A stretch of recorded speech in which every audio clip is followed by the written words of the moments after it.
बाळासाहेबांच्या तमाम शिवसैनिकांना, तुमच्या ह्या अनिश गाढवेचा, बाळासाहेबांच्या लहानशा शिवसैनिकाचा आणि शिवसेनेच्या प्रवक्त्याचा मानाचा जय महाराष्ट्र. शिवसैनिकांनो, काही वर्षांपूर्वी, 2 ते 3 वर्षांपूर्वी असेल जास्तीत जास्त, एक गाणं प्रसिद्ध झालं होतं. तुम्हा सर्वांना हे गाणं माहिती असेल.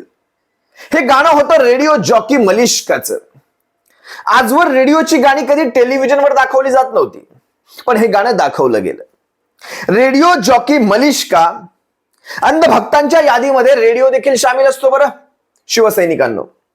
ही रेडिओ जॉकी मलिष्का 2 ते 3 वर्षांपूर्वी एक गाणं बनवते. गाणं माहिती असेल तुम्हाला, मुंबई तुला माझ्यावर भरोसा नाही का, मुंबई तुला माझ्यावर भरोसा नाही का. हे गाणं ज्यावेळेस या मलिष्काने दाखवलं, अंधभक्तांनी त्यावर कमेंट करायला सुरुवात केली. आणि गाणं कशावर होतं तुम्हाला माहिती आहे? गाणं होतं मुंबईमध्ये तुंबलेल्या पाण्यावर. ज्या दिवशी हे गाणं केलं गेलं शिवसैनिकांनो, त्या दिवशी मुंबईत मुसळधार पाऊस झाला होता. मुंबईत पडणाऱ्या एव्हरेज पावसापेक्षा 3 पट जास्त पाऊस झाला होता. त्या दिवशी मुंबईत पाणी भरलं होतं. तो काळ मला वाटतं कोविडच्या आसपासचा असावा. आता हे पाणी तुंबल्यावर मलिष्काची टीम कामाला लागली. मलिष्काच्या टीमने इकडून तिकडून व्हिडिओ मागवले. त्यातले अर्धे व्हिडिओ मुंबईच्या बाहेरचे दाखवले आणि दाखवलं, मुंबई तुला माझ्यावर भरोसा नाही का. त्या मलिष्काला आज पुन्हा आव्हान करतो, मलिष्का, जर तू खरंच अंधभक्तांच्या यादीमधली नसशील तर जरा कालचा नागपूरचा तो पाऊस दाखवायला हवा होता. त्या पावसात तरंगणारे, पाण्यात तरंगणारे ते टरबूज दाखवायला हवे होते. रस्त्यावर पडलेले खड्डे दाखवायला हवे होते. वाहून गेलेले पूल दाखवायला हवे होते. मलिष्का, मुंबईत जेवढा पाऊस पडतो, तुला पर्जन्यमान मुंबईचं माहिती आहे की नाही मला माहित नाही. किती महिने तू किती वर्ष मुंबईत राहिली असेल किंवा रेडिओच्या त्या स्टुडिओच्या बाहेर निघाली असेल मला माहित नाही. पण मुंबईतला पाऊस हा जर रुपया असेल ना, रुपया, तर त्याचा 4 आणे पाऊस पण नागपुरात पडत नाही मलिष्का. 4 आणे पाऊस पण पडत नाही. त्यामुळे त्या 4 आण्यात जर तुमची एवढी तुंबई झाली तिकडे, तर तुला गाणं कुठे बनवायला पाहिजे? कालचे व्हिडिओ पहा, कालचे मीडियावर येणारे, सोशल मीडियावर येणारे व्हिडिओ पहा. ती तरंगणारी टरबूज पहा नागपूरच्या पाण्यामध्ये आणि मग व्हिडिओ बनवा. नागपूर, जमणार तुम्हाला हा व्हिडिओ? मलिष्का, तुम्हाला जमणार नाही. कारण अंधभक्तीच्या यादीमध्ये ज्यावेळेस रेडिओ सामील होतो, त्यात आमचं पहिलं नाव कसं येऊ शकेल? बरोबर, टेलिव्हिजनवर पहिली नावं खूप आहेत, रेडिओवर पहिलं नाव कसं येऊ शकेल? ते आपलं यावं, त्यासाठी हा सारा खटाटोप. मुंबई तुला माझ्यावर भरोसा नाही का रे? मुंबईला शिवसेनेवर भरोसा आहे. मुंबईचा भरोसा शिवसेनेवर आहे. गेली 25-30 वर्ष अबाधित शिवसेनेचा भगवा डौलाने मानाने फडकतोय मुंबई महानगरपालिकेवर. मलिष्का, तुझ्यासारखे बाहेरून येणारे परप्रांतीय आम्हाला काय शिकवणार? तुम्ही शिकवणार मुंबई तुला माझ्यावर भरोसा नाही का? तुम्ही शिकवणार आम्हाला? असो, मनात आलं, कुठेतरी बोलून दाखवलं. आणि ह्या असल्या रेडिओ जॉकींना याच्या पुढे वारंवार या साऱ्या प्रश्नांची उत्तरं द्यावी लागतील.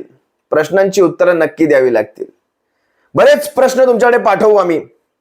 त्या प्रश्नांची आम्हाला उत्तरे द्या, नाहीतर केलेल्या गाण्यावर पुन्हा एकदा माफी मागा.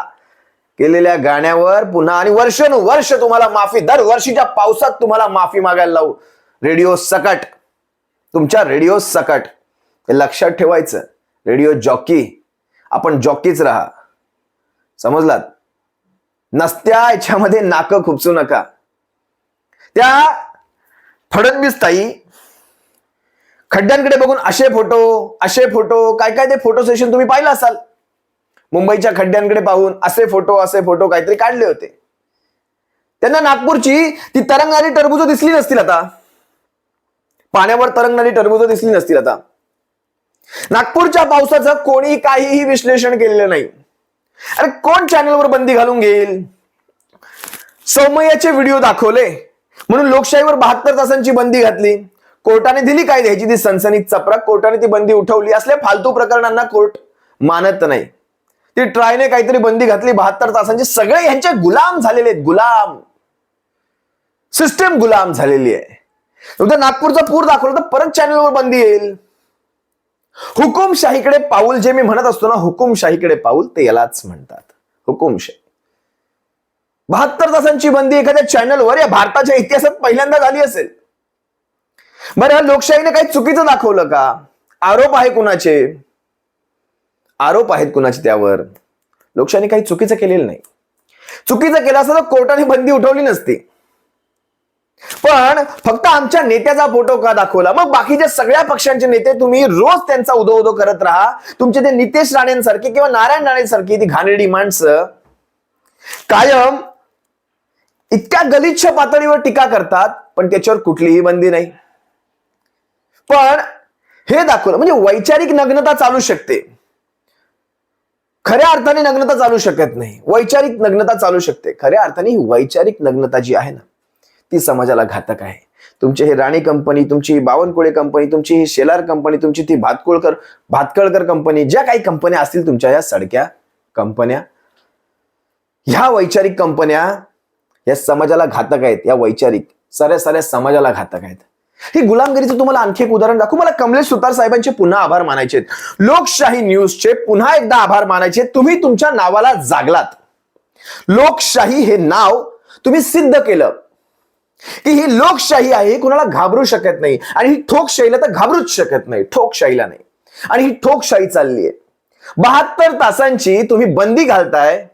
अरे असे कित्येक प्रकरण या महाराष्ट्राच्या या देशाच्या राजकारणात होऊन गेली, पण ती भारतीय जनता पक्षाच्या बाजूने असल्यामुळे त्याच्यावर कोणी आवाज करायचा नाही. बाजूने आहे कित्येक प्रकरण. अरे काय झालं त्या दिल्लीमध्ये ऑलिम्पिक त्या प्लेयर्स, काय झालं, कसं उचलून फेकलं गेलं, कशी आंदोलन झडपली गेली, कुणीही दाखवलं नाही. बरोबर. आरोप तुम्ही महिला सशक्तीकरणाचे ते विधेयक आणता, बिल आणता, राजकारणामध्ये त्यांना राखीव जागा, तर सुरक्षित आहेत का? त्या सुरक्षित नाहीत. त्यांच्यावर लैंगिक शोषणाचे आरोप ते करत होते कुणावर तरी, साधी चौकशी देखील केली नाही. इतका ब्रिजभूषण सिंग भारी पडला, इतका का? तर 3 लोकसभेमध्ये त्याचं अस्तित्व जास्त आहे, 14 विधानसभेमध्ये त्याचं अस्तित्व खूप जास्त आहे. 14 विधानसभा उत्तर प्रदेशाच्या, 3 लोकसभा उत्तर प्रदेशाच्या, यांच्या रक्षणार्थ हा प्रकार गुंडाळून ठेवण्यात आला. हे यांचं राजकारण गलिच्छ, ही 56 इंचाची छाती, हे गुलामगिरी आहे. ही सारी गुलामगिरी. तुम्हाला आणखी एक गुलामगिरीचं उदाहरण देतो. कालचं मुंबईतलं उदाहरण घ्या. लालबागचा राजा. आमच्या गजाननलाल देखील याच्यातून सोडलं नाही बरं. ही प्रसिद्धीचा हव्यास आहे ना.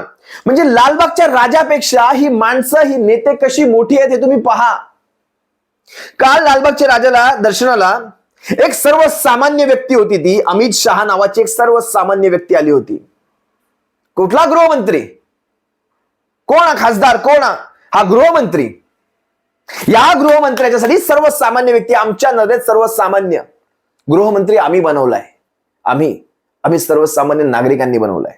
हा अमित शहा काल लालबागच्या राजाच्या दर्शनाला येतो. येण्यापूर्वी जणू काही लालबागचा राजा म्हणजे जणू काही काय ते सीमेवरचा भाग आहे. जणू काही इकडे पाकिस्तान, इकडे हिंदुस्थान, मध्ये सीमेचा भाग, तिथे लालबागचा राजा आहे. असं काहीतरी चित्र आम्ही पाहिलं टेलिव्हिजनवर. मला वाटतं एबीपी माझावर कुठल्या तरी न्यूजवर मी हे पाहिलं. सगळं काही खाली करून घेतलं गेलं. एकमेव तो भट बसला होता तिथे. पुजारी असेल, जे कोणी असेल, त्याला सुद्धा काढला असता. पण मला माहित नाही कोणी अध्यक्षांनी का कोणी रिक्वेस्ट केली, विनंती केली, मला माहित नाही. पण त्याला तेवढं मात्र ठेवलं. सारेच्या सारे कार्यकर्ते तिथून हटवले. लालबागच्या राजाचे ते मंडळाचे कार्यकर्ते, त्यांनाही हटवला. ज्या कार्यकर्त्यांच्या जीवावर मंडळ चालतं, ज्यांच्या ते 10 दिवस, त्यांच्या 24 तास अथक मेहनतीतून ते मंडळ चालतं, 24 तास अथक मेहनत करतात ते. बरं, त्यांना त्याचा काही मोबदला असतो का? तर नाही. स्वयं इच्छेने करत असतात, ते सेवा करत असतात बाप्पाची. त्यांना देखील हटवलं जातं. यांची मजल एवढी, हे अध्यक्षाला पण हटवतील तिथून. सगळं खाली पाहिजे, सगळ्या पिशव्या वगैरे, हार तुरे सगळं चेक केलं. सगळं चेक करतायत. तिथे लाखोंचा सर्वसामान्य नागरिक सुद्धा आहे. त्याच्यासाठी बरं एवढं चेक नाही केलं तुम्ही कधी. काल फक्त अमित शहा येतो आणि तुम्हाला चेक करावं असं वाटतं. बरोबर. मग सर्वसामान्य नागरिकांसाठी रोज का नाही चेक केलं? हे असं रोज चेक करायला हवं होतं ना तुम्ही. मग ते नाही झालं. अमित शहा आले, त्यांच्यासोबत गुलामांची फौज. ऐकायचेच गुलाम. सगळ्यात प्रथम महाराष्ट्राचा प्रथम नागरिक, नामदार मुख्यमंत्री एकनाथ शिंदे सगळ्यात पहिले सोबत. दुसरा उपमुख्यमंत्री फडणवीस, तिसरा शेलारांचा आशिष, चौथा मनोज कोटक, पाचवा तो मुंबईचा पालकमंत्री मंगल प्रभात लोढा लोढा लोढा लोढा, मंगल प्रभात लोढा. हे लोढा आणि मनोज कोटक ईशान्य मुंबईचे खासदार आणि मुंबईचे पालकमंत्री हे गुलामांच्या यादीत एक लाईन मागे उभे होते. आता एक लाईन मागे हे आताचं चित्र आहे. मनोज कोटक, मंगल प्रभात लोढा एक लाईन मागे उभे होते. पण एक काळ जाऊ द्या, फक्त एक काळ. तो एक काळ गेला ना, यांची लाईन अमित शहाच्या बाजूला असणार. शिंदे, फडणवीस, शेलारांचा आशिष, केसरकरांचा दीपक हे सगळे चौथ्या लाईनीमध्ये असणार. एक काळ जाऊ द्या तुम्ही, जास्त दिवस नाहीये, फार थोडे दिवस राहिलेत ही एक लाईन पुढे येण्यासाठी. माझ्या बोलण्यात तुम्हाला काहीच वाकडं वाटत असेल, मी काय सांगतोय नक्की, पण जे सांगतोय ना ते लक्षात घ्या. हे पक्षांच्याही पुढे जाणार आहे. हे जे आपण करतोय ना छोट्या छोट्या राजकारणासाठी, हे पक्षांच्याही पुढे जाणार आहे. मनोज कोटक सारखा ईशान्य मुंबईतून खासदार निवडून येतो. मुंबईचा पालकमंत्री मंगल प्रभात लोढा होतो. हे सगळ्याच्या पुढे जाणार आहे. ही एवढी असली गुलामगिरी मी कधी पाहिली नव्हती. नक्की दर्शनाच्या बाप्पाला आला होतात की स्वतःचं अस्तित्व जगाला सांगायला आला होतात? नक्की आशीर्वाद बाप्पाचे घ्यायचे होते की आम्ही कोणतरी महान मोठे आलोयत, आविर्भावात फिरले, तिथे सगळं काही खाली करवून घेतलं, सगळा एरिया खाली. एवढी मला वाटलं लालबागच्या राजाला माणसं आहेत की नाही आहेत. आणि तुम्ही सर्वसामान्य नागरिकांचं दर्शन पहा तिथे कसं होतं. तुम्हाला वेगळं वाटेल. महिला, वृद्ध माणसं, मुलं यांचं दर्शन पहा तिथे कसं होत आहे. की येते मला. मी ते प्रसंग वर्णन करणार नाही इथे. कुणाला आवडेल, कुणाला नाही आवडणार. मग जर हीच वागणूक असेल ना, लालबागचा राजाने सगळ्यात मोठा कुणी जर केला असेल तो सर्वसामान्य आमच्यासारख्या भक्तांनी केलाय. आम्ही भक्त आहोत त्या राजाचे. आमच्या भक्तांमुळे, आमच्या त्या गर्दीमुळे हे सारं प्रसिद्धीला येत आहे. आणि आमच्यावर बाप्पाचे आशीर्वाद आहेत. ह्या महत्वाच्या लोकांवर नाही, हे VIP कल्चरवर नाही.